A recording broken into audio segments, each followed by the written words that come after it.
యేసుక్రీస్తు నామం పేరిట మీకు మా యొక్క ప్రత్యేకమైనటువంటి శుభాలు తెలియజేస్తూ ఉన్నాము.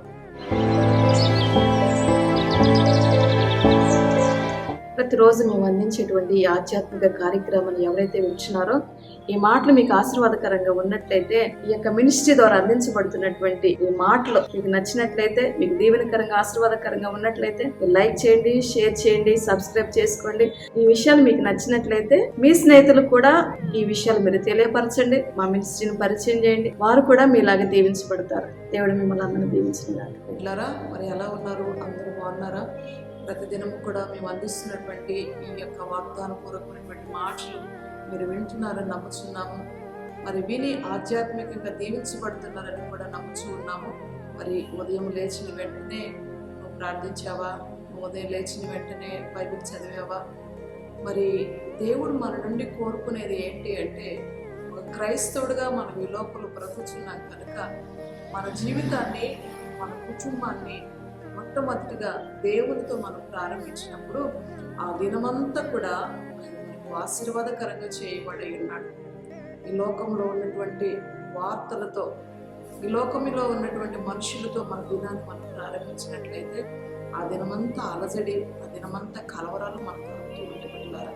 కనుక ఉదయాన్నే దేవుని సన్నిధిలో మోకరించి ఆ దినము దేవుని యొక్క కార్యాలను కళ్ళారు చూడాలని, దేవుడు నిన్ను నడిపించాలని, నీ పనుల్లో, నీ ఆలోచనలో, నీ క్రియల్లో, నీ తలంపుల్లో, అన్ని విషయాల్లో కూడా దేవుడే నిన్ను నడిపించాలని చెప్పి నువ్వు లేచిన వెంటనే నీ కుటుంబాన్ని దేవునికి అప్పగించి, నిన్ను నీవు దేవునికి అప్పగించినట్లయితే ఆయన ఏలువాడై ఉన్నాడు, ఆయన నిన్ను పరిపాలించువాడై ఉన్నాడు. ఆ దినమంతా ఆయన నిన్ను లీడ్ చేసి, గైడ్ చేసి నడిపించేటువంటి దేవుడై ఉన్నాడు. పిల్లరా, మరి ఈరోజు దేవునికి మార్చి మనం చదువుకుందామా? ఈరోజు ఫిలిప్పీలకు రాసినటువంటి పత్రిక 4వ అధ్యాయం 19వ వచనాన్ని మనం చదివినట్లయితే, మీరు చాలాసార్లు రహస్యంగా కన్నీరు పెట్టి ఉండొచ్చు. చూడండి, ఎంత ఒక మంచి మాటను దేవుడు మనతో మాట్లాడుతున్నారు. మీరు చాలాసార్లు రహస్యంగా కన్నీరు పెట్టి ఉండొచ్చు అని చెప్పేసి ఫిలిప్పీ సంఘంలో ఉన్నటువంటి వారికి పౌలు గారు రాస్తూ ఉన్నారని. పిల్లరా, ఈ మాట మన హృదయంలో ఉన్నటువంటి వేదనను, మన మనసులో ఉన్నటువంటి బాధను ఆయన చూసి మీరు చాలాసార్లు కన్నీరు పెట్టి ఉండొచ్చు అని చెప్పి ఆయన మాటిస్తూ ఉన్నాడు. ఈరోజు మన యొక్క జీవితాల్లో, మన కుటుంబాల్లో, మన సేవలో, మన యొక్క బిడ్డల విషయంలో ఏ విషయాన్ని బట్టి కన్నీరు విడుస్తూ ఉన్నామేమో. ఈరోజు నీకు ఆరోగ్యం సరిగా లేదని కన్నీరు విడుస్తున్నావా? నీకు పిల్లలు పుట్టదని చెప్పేసి డాక్టర్స్ ఇచ్చినటువంటి రిపోర్ట్స్ బట్టి కన్నీరు విడుస్తున్నావా? లేదా నీకు గృహం పని మధ్యలోనే ఆగిపోయింది, నువ్వు గృహం పని ప్రారంభించావు, మధ్యలోనే ఆగిపోయిందని చెప్పేసి నీ యొక్క స్థితిని బట్టి నువ్వు కన్నీరు విడుస్తున్నావా? లేదా నీ బిడ్డల యొక్క భవిష్యత్తు సరిగా లేరు, నీ బిడ్డలు చెడిపోతున్నారు, నీ బిడ్డలు లోకంలో మునిగి తేలుతూ ఉన్నారు, లోకాశలో జీవిస్తూ ఉన్నారు, నీ మాట వినట్లేదని, మందిరానికి రావట్లేదని, లోకంలో తిరుగుతూ ఉన్నారని చెప్పేసి ఒకవేళ నువ్వు ఏడుస్తూ ఉన్నావేమో. గృహం లేదని ఏడుస్తున్నావా? నీ బిడ్డలకు ఇంకా వివాహ వయసు వచ్చిన ఎన్ని సంబంధాలు చూసినా సరే ఏ యొక్క సంబంధం కూడా సెట్ అవ్వట్లేదు, మా బాబుకు వివాహం కుదరట్లేదని చెప్పేసి రహస్యంగా నువ్వు కన్నీరు విడుస్తూ ఉన్నావే. ఒకవేళ నీ భర్తను కోల్పోయి కన్నీరు విడుస్తున్నావా? నీ భార్యను కోల్పోయి కన్నీరు విడుస్తున్నావా? మీకు ప్రియమైనటువంటి వారిని కోల్పోయి ఈరోజు నువ్వు కన్నీరు విడిచేటువంటి వ్యక్తిగా ఉన్నావేమో.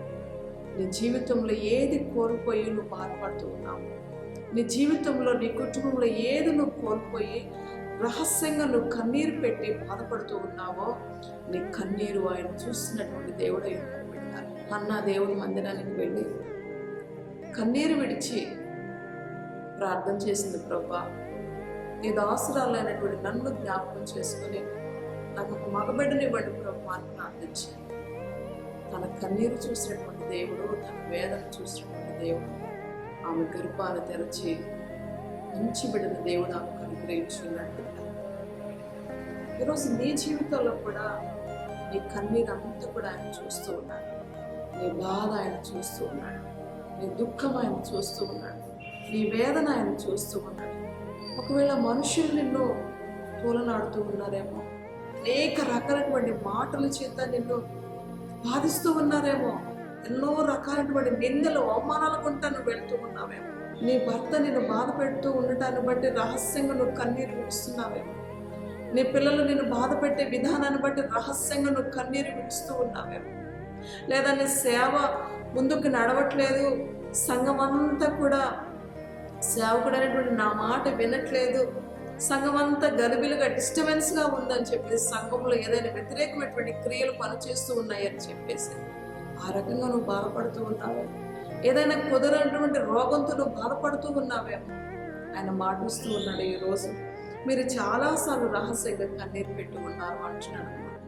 చాలాసార్లు ఒక్కరోజు కాదు, 2 రోజులు కాదు, 3 రోజులు కాదు, నెల కాదు, 2 నెలలు కాదు, సంవత్సరం కాదు, కొన్ని నెలలు, కొన్ని సంవత్సరాల నుండి నువ్వు పడుతున్నటువంటి బాధ, నీ కన్నీరు, నీ దుఃఖము, నీ వేదన ఆయన చూస్తున్నటువంటి దేవుడై ఉన్నాడు. నువ్వు అనుకోవచ్చు, నా బాధ ఎవరు చూడట్లేదు, నా దుఃఖం ఎవరు చూడట్లేదు, నా కన్నీరు ఎవరు చూడట్లేదు, నేను రహస్యంగా ఎంత కన్నీరు విడుస్తున్నానో, నేను రహస్యంగా ఎంత నలిగిపోతున్నానో, నేను రహస్యంగా ఎంత ఏడుస్తున్నానో, నా రహస్యమైనటువంటి నా యొక్క మారువెక్కినటువంటి గుండెతో ఉన్నటువంటి నా హృదయాన్ని ఏ మనిషి కూడా తొంగి చూడట్లేదని చెప్పేసి నువ్వు బాధపడుతూ ఉన్నావేమో బిడ్డ. కానీ ఆయన అంటున్నాడు, నీ కన్నీరు నేను చూస్తున్నాను అంటున్నాడు అనమాట.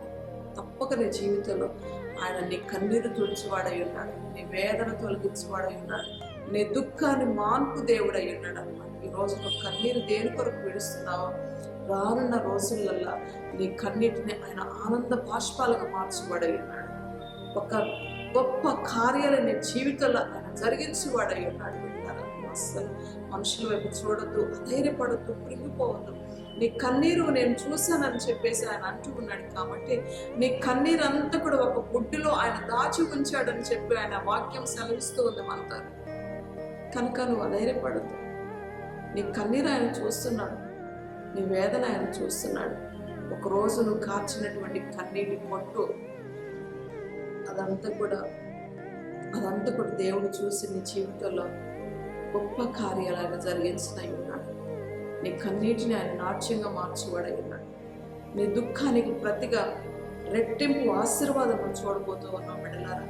కనుక అధైర్యపడుతూ కృంగిపోవద్దు, ధైర్యంగా ఉండండి, దేవుని మీద ఆధారపడండి, దేవుని వైపు చూడండి. దేవుడు నీ పక్షాన్ని నిలబడి నీ కన్నీరు తుడిచి నీ జీవితంలో ఒక ఆనందకరమైనటువంటి దినాలు ఒక ఆనందకరమైనటువంటి దినాలు నీ జీవితంలో రాబోతూ ఉన్నాయి. ఒక సంతోషకరమైనటువంటి దినాలు నీ జీవితంలో చూడబోతూ ఉన్నావు. కనుక ఏ విషయాన్ని బట్టి అధైర్యపడద్దు, దేవుని మీద ఆధారపడండి. దేవుడు తప్పక నీ జీవితంలో కార్యం చేస్తాడు. దేవుడి మాట దీవించుకుంటాడు. ప్రార్థించుకుందాం.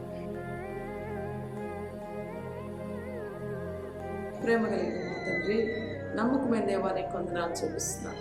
ఈరోజు ఎవరైతే బిడ్డల ప్రభా కన్నీరు విడుస్తున్నారు, విలపిస్తున్నారు, దుఃఖిస్తున్నారు, రోధిస్తున్నారు ప్రభా, వారి కన్నీరు చూస్తున్నావు ప్రభా, వారి దుఃఖాన్ని చూస్తున్నావు, వారి వేదన చూస్తున్నావు ప్రభా. దయచేసి ఆ పరిస్థితులను వారిని విడిపించమని వేడుకుంటున్నారు. ఆ దుఃఖ సహితమైనటువంటి పరిస్థితులన్నిటిని కూడా నాయన మీరు మార్పు వేసి ఆనందకరమైనటువంటి దినాలు వారి జీవితంలో చూడటానికి సహాయం చేయమని వేడుకుంటున్నాను.